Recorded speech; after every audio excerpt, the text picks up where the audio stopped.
Sylvain, tu vas avoir une vingtaine de minutes pour nous épater, pour nous guider à travers cette thématique qui est la tienne. La scène est à toi. Merci. Ah.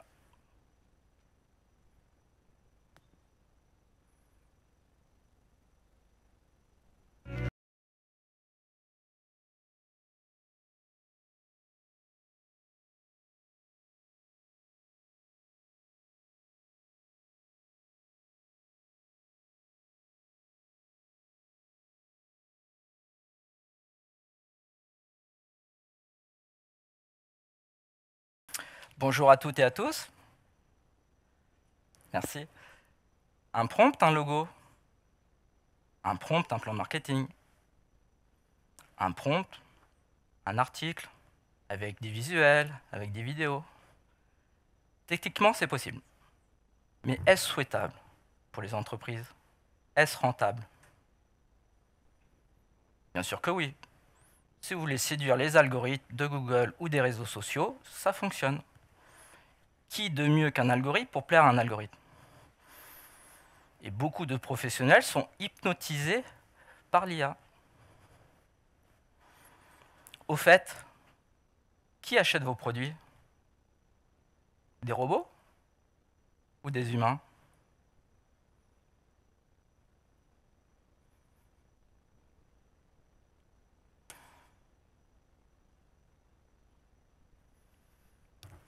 Je vous présente mon assistant, mon compagnon de travail. Il ne me quitte jamais, pratiquement. Et comme vous pouvez le voir, son petit nom est un clin d'œil à... Un petit moment. Oh. Second couplet. Fleurs d'argent, les rhododendrons, j'irai et j'y gamblais dans les vagues. Mais vous êtes un chat? Oui, à chaque fois, on frimait vers les plaines. Comment fonctionne-t-il? Pour son entraînement, il a volé tout Internet. Il a demandé la permission à personne. Et comme vous le savez, sur Internet, on trouve de tout. On trouve du savoir, des préjugés, des biais, et pas mal de bêtises aussi. Un petit peu.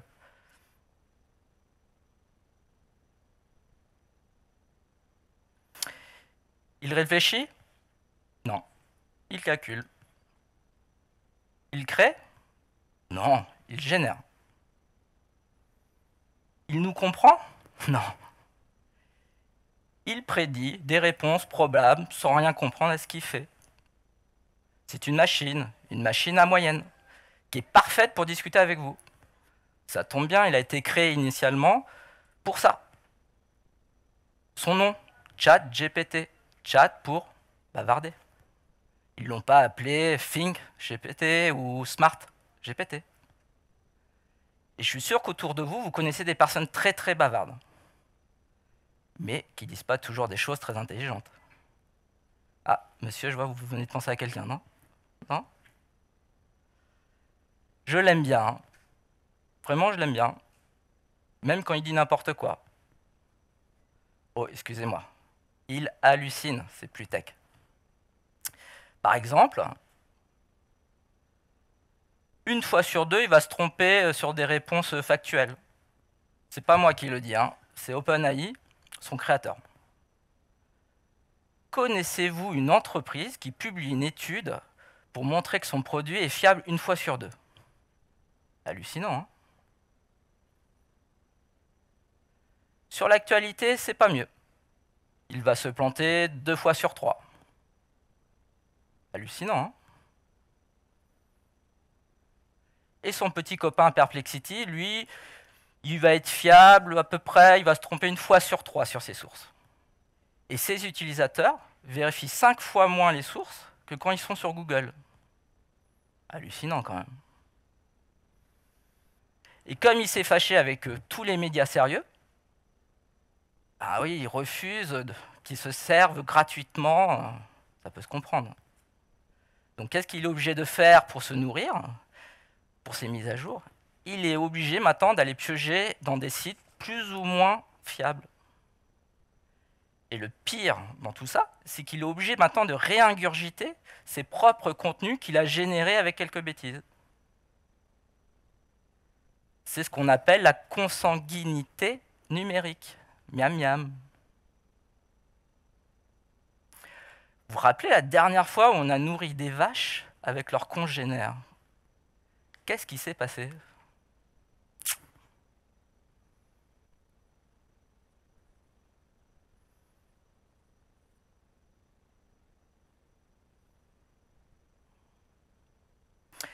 Alors, comment on l'utilise maintenant au quotidien?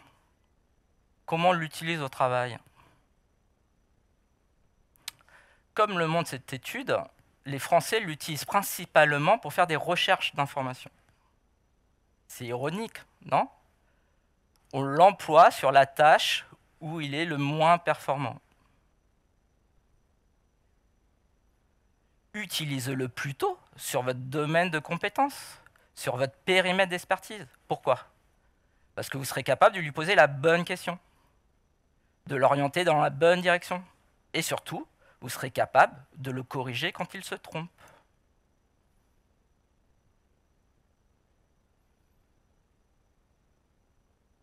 Malgré tout cela, je vous promets, je l'aime, je ne vous mens pas.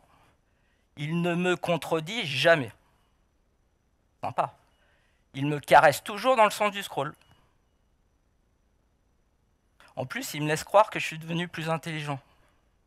Ah ouais, quand même. Je sais prompter, moi. Il râle pas. Et quand il ne sait pas, il hallucine, il invente. Mais toujours avec style. Bref, si vous voulez lui confier votre marketing, votre communication pour vendre des produits moyens, à des prix moyens, il est parfait. Il est parfait. Bienvenue dans le monde du fast content automatisé avec Gigot à volonté. Vous l'avez, Gigot? Jean-Pierre Coff aurait pu dire « donnez-lui de l'âme ». Il vous le rendra pareil, aussi bien. Voire peut-être mieux. Que faisons-nous de lui alors?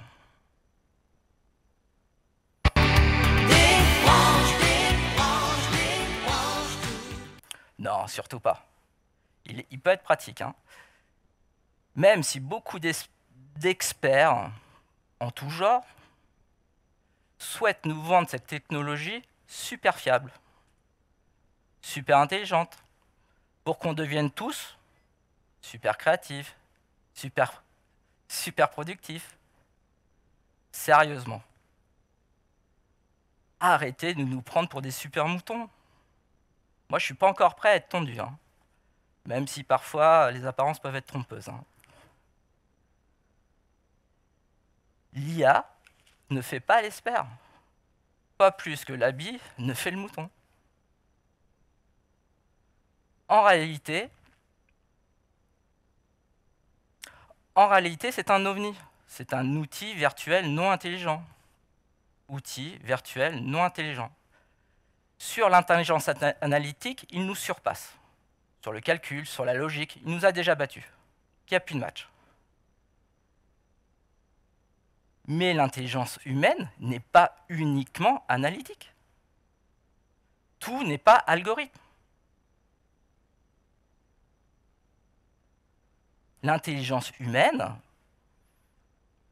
on est parfois complexe, imprévisible, pouvant faire preuve d'intuition, d'émotion, et même parfois de mauvaise foi.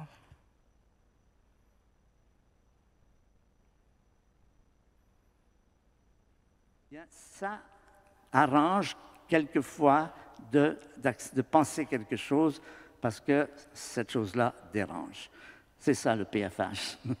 Quelles sont les raisons pour lesquelles on accepte des choses qui ne sont pas acceptables par un esprit critique qui est capable d'avoir des doutes, qui est capable de chercher à établir une réalité avec toute l'objectivité possible. L'objectivité menace quand ça arrange.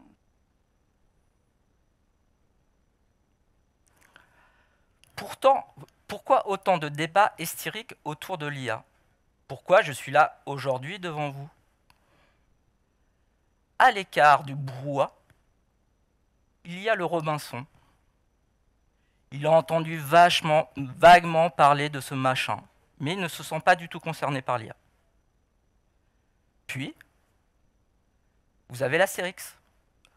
Lui, il a essayé l'IA, mais il s'est rapidement arrêté aux premières difficultés. Il se cache derrière son bouclier de préjugés. C'est pas fiable, c'est pas sécurisé. Je vais quand même pas discuter avec une machine quand même. Et en plus, ça risque de me piquer mon boulot. À l'opposé, on trouve Lara Hunman. Lui, c'est le fanatique de l'automatisation. Il veut tout automatiser. Il délègue de plus en plus de tâches aux machines, sans réfléchir aux conséquences éventuelles. Et entre les deux, entre l'Astérix et Lara Hunman, nous avons le Centaure. Pour lui, l'intelligence est humaine. Les IA lui servent à aller plus loin et plus vite. Je suis la matière. Il l'utilise. Il la structure. Mais la matière, c'est moi. J'ai intégré l'IA dans l'ensemble des tâches du marketing que j'utilise tous les jours.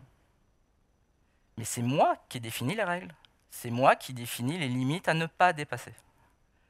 Par contre, par exemple, je pourrais lui déléguer la gestion de mes emails. Ça me ferait gagner beaucoup de temps. Merci, mais non merci. Pourquoi? Suivant le contexte, suivant la personne que je vais devoir répondre, parfois je vais être ferme, parfois souple. Parfois je vais lui demander des nouvelles de sa famille. Parfois même, plutôt que d'aller toquer, plutôt que de cliquer, je vais aller toquer pour l'inviter à prompter autour d'un petit café. Mais il m'aide à rédiger des emails.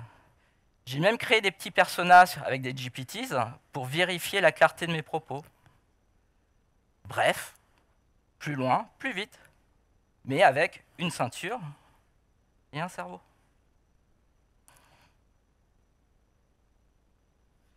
Vous êtes sûr de vouloir lui laisser répondre aux emails de vos clients? De votre patron? Moi, perso, j'assume mes bêtises, hein, pas les siennes. Hein. Maintenant, je vais vous faire une petite confidence. L'IA m'est devenue indispensable pour écrire, synthétiser, brainstormer, traduire, analyser, structurer mes idées. Elle m'a même permis de renforcer certaines compétences, comme les 5 C, pour mieux coopérer, communiquer, créer, l'esprit critique, crucial et essentiel avec ces ovnis. Et puis évidemment, j'ai gardé le 5e C pour le Centaure.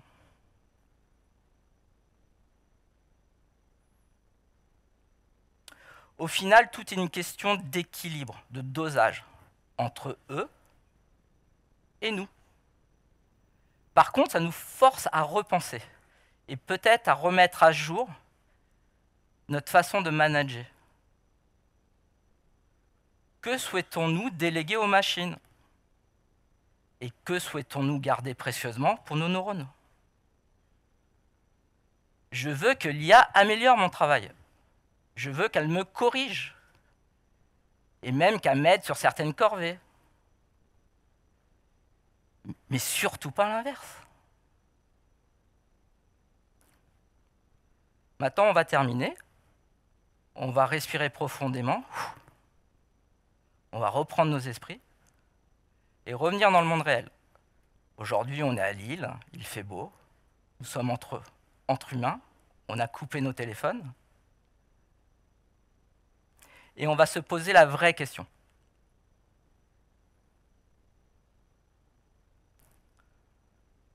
Quels sont les fondements du marketing, d'une bonne communication? Je vous laisse réfléchir. Je suis sûr que Yann, il a une idée. Non? Tu nous réponds cet après-midi, peut-être. Votre entreprise, elle est unique. Votre marque, vos produits, vos collaborateurs le sont aussi. Montrez-le. Soyez différents. Vous n'êtes pas des moutons. Soyez authentiques. Les clients ne demandent que ça. Soyez sans tort, tout simplement.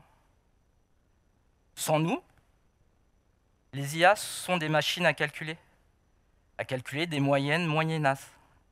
Mais elles sont incapables de ressentir ce qui compte réellement pour nous, humains.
Je te laisserai des mots en dessous de ta porte, en dessous de la lune qui chante, tout près de la place où tes pieds passent, cachés dans les trous de temps d'hiver. Et quand tu es seul pendant un instant, embrasse-moi. Quand tu voudras, embrasse-moi. Quand tu voudras, embrasse-moi. Quand tu voudras.